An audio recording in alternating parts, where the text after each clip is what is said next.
Oke,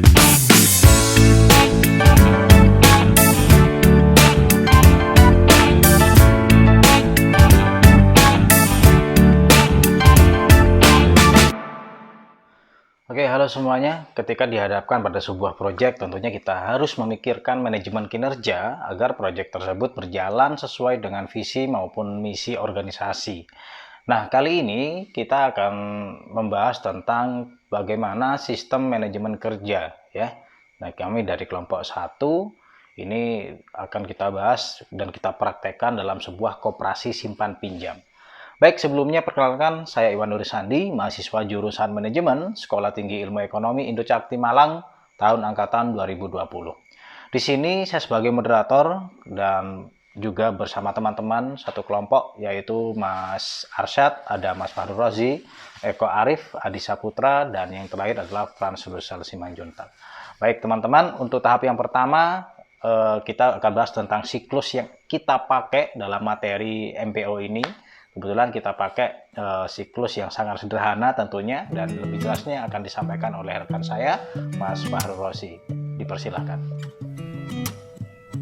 Halo semuanya, kita akan membahas siklus sistem pada manajemen kinerja sebuah koperasi. Jadi kalau kita mengikuti siklus Deming, itu ada 4 tahapan yang harus kita lalui, dan 4 tahapan tersebut lebih dikenal dan populer dengan istilah PDCA. Yang pertama, P, itu adalah planning. Jadi kita harus mempunyai perencanaan. Terus yang kedua adalah do, yaitu pelaksanaan atau tindakan yang harus kita lakukan. Yang ketiga, cek. Jadi yang kita lakukan, tindakan tadi harus kita monitoring. Yang keempat adalah action. Jadi setelah kita monitoring, kita juga harus ada evaluasi. Mungkin itu sekilas tentang siklus Deming. Terima kasih.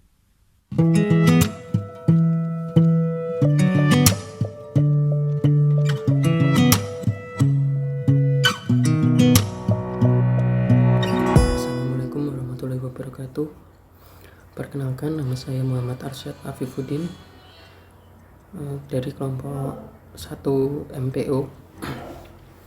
Di sini saya akan menerangkan tentang perencanaan dalam sebuah koperasi. Perencanaan merupakan proses dasar yang sangat penting bagi pelaksanaan proses-proses yang lain dan mempunyai hubungan yang sangat erat dengan fungsi manajemen yang lain seperti pengorganisasian, pengarahan, pengkoordinasian, dan pengawasan. Kelima fungsi tersebut dalam praktek tidak berdiri sendiri secara terpisah-pisah, melainkan dijalankan secara bersama-sama atau hampir bersamaan. Setiap koperasi yang ingin berhasil dalam usaha harus membuat rencana. Adapun langkah-langkah perencanaan tersebut adalah sebagai berikut. 1. Penetapan tujuan suatu perusahaan. Yang kedua, mencari dan meneliti bermacam-macam cara untuk mencapai tujuan organisasi. Yang ketiga, menilai masing-masing alternatif tersebut. Yang keempat, menentukan alternatif mana yang akan dipilih di antara beberapa alternatif yang sudah dikaji tersebut. Lalu yang kelima, menunjuk orang-orang yang diperlukan untuk melaksanakan pekerjaan, dan seterusnya merinci tanggung jawab dan kekuasaan masing-masing orang yang telah ditunjuk. Lalu ada yang terakhir, yaitu yang keenam, mengecek apakah hasil akhir dari operasi perusahaan atau organisasi sesuai dengan apa yang telah direncanakan. Mungkin itu saja perencanaan dalam sebuah menata atau mengelola koperasi, khususnya koperasi simpan pinjam.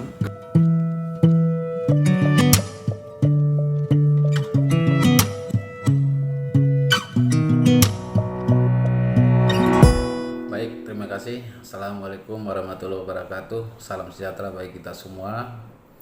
Pada slide berikut ini saya akan memaparkan poin pelaksanaan atau tindakan pada sistem manajemen pada sebuah koperasi dan tugas kelompok mata kuliah manajemen produksi dan operasi.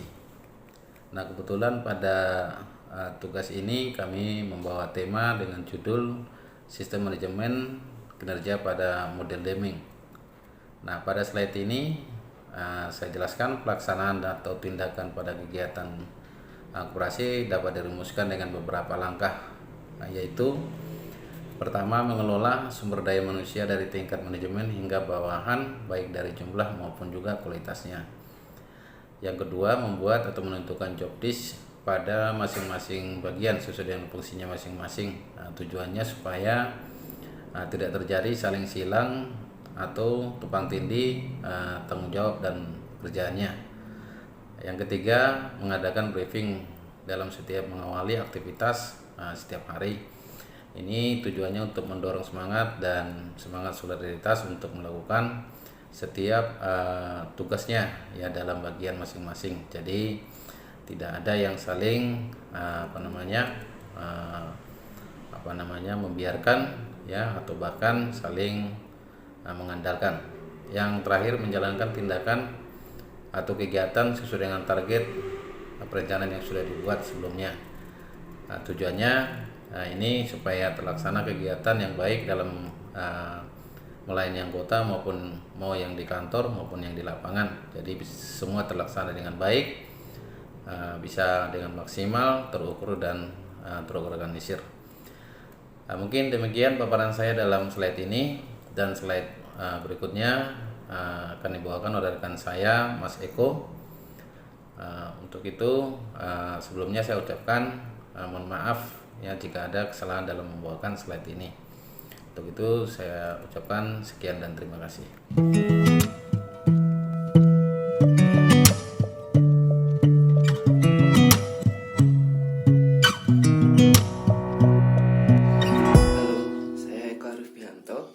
Kali ini saya akan membahas poin monitoring dan pengawasan yang terdapat dalam sistem koperasi. Proses monitoring dalam koperasi dilakukan secara langsung ketika jam operasional koperasi berlangsung, dengan memperhatikan pelayanan anggota di kantor maupun pengawasan secara internal anggota koperasi di lapangan. Apakah yang dilaksanakan itu sudah sesuai dengan planning dan SOP yang dibuat sebelumnya. Dalam tahap ini juga, kita memonitoring kendala-kendala yang terjadi dalam pelaksanaan operasional tersebut dan membuat laporan kinerja dalam bentuk jurnal harian.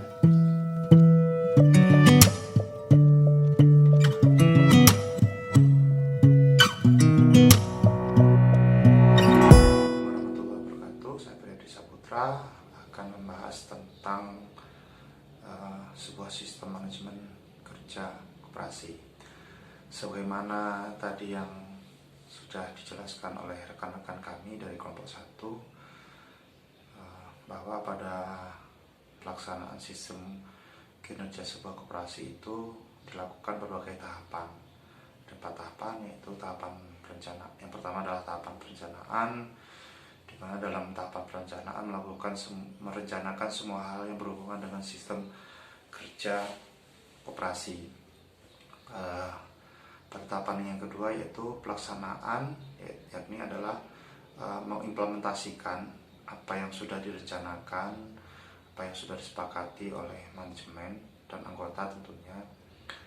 Pada tahapan yang ketiga yaitu melakukan monitoring, di mana pada monitoring ini adalah mengawal kerja berdasarkan apa yang sudah direncanakan sebelumnya. Kemudian pada tahapan keempat yaitu melakukan evaluasi secara keseluruhan. Biasanya lakukan evaluasi ini adalah di akhir tahun tentunya. Pada tahapan evaluasi ini yaitu tentunya kita melakukan mengkombinasikan, mengumpulkan data-data antara apa yang terjadi dengan lapangan, kemudian apa yang sudah kita rencanakan, apakah dari proses itu sesuai apa enggak. Kemudian dalam sistem manajemen kerja koperasi pun akan kita lakukan evaluasi secara menyeluruh. Apa saja yang harus kita evaluasi, yakni adalah profil sebuah koperasi. Apa perlu kita rubah atau mungkin perlu kita breakdown mungkin profil koperasinya.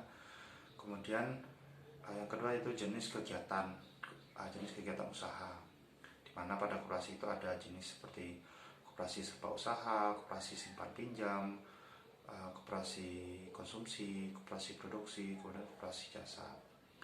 Yang ketiga yang perlu kita evaluasi adalah struktur organisasinya pada level manajemen tentunya.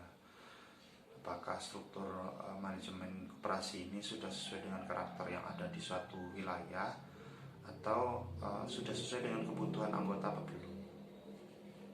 apa perlu penambahan struktur atau perlu pengurangan struktur atau mungkin perlu membuat divisi yang lain. Kemudian poin keempat yang perlu dievaluasi adalah jumlah anggota, jumlah secara keseluruhan baik anggota, karyawan, apa manajer. Apakah ada peningkatan atau penurunan anggota. Kemudian yang kelima adalah jumlah volume usaha. Yang keenam adalah total aset yang sudah diperoleh, tentunya ya bisa dilihat secara keseluruhan dalam 1 tahun. Kemudian yang ketujuh adalah jumlah modal baik yang di dalam sendiri itu anggota atau mungkin ada jenis koperasi yang melibatkan investor dari luar. Kemudian yang kedelapan adalah rapat anggota tahunan, bentuk pertanggungjawaban sebuah manajemen terhadap anggotanya. Kemudian yang ke-9 adalah sisa hasil usaha. Kemudian yang ke-10 adalah permasalahan yang dihadapi selama ini dengan melakukan tentunya penanganannya seperti apa. Mungkin itu yang bisa saya jelaskan teman-teman. Saya kembalikan ke moderator. Terima kasih. Assalamualaikum warahmatullahi wabarakatuh. Oke teman-teman, tadi adalah pemaparan dari kami kelompok 1 tentang manajemen kinerja yang diaplikasikan ke sebuah koperasi simpan pinjam. Nah, dari beberapa definisi manajemen yang diberikan oleh para ahli pun sebenarnya dapat disimpulkan bahwa manajemen itu mencangkup 3 aspek. Nah, yang pertama yaitu manajemen sebagai proses. Kemudian yang kedua adalah manajemen sebagai adanya tujuan yang telah ditetapkan. Kemudian yang ketiga, yang terakhir adalah untuk mencapai tujuan secara efektif dan efisien. Nah, jadi seperti itu teman-teman. Baik, demikian penjelasan dari kami. Kurang lebihnya kami mohon maaf. Like jika kalian suka dengan materi ini, share jika ini bermanfaat, dan subscribe kami untuk konten berikutnya. Terima kasih dan sampai jumpa.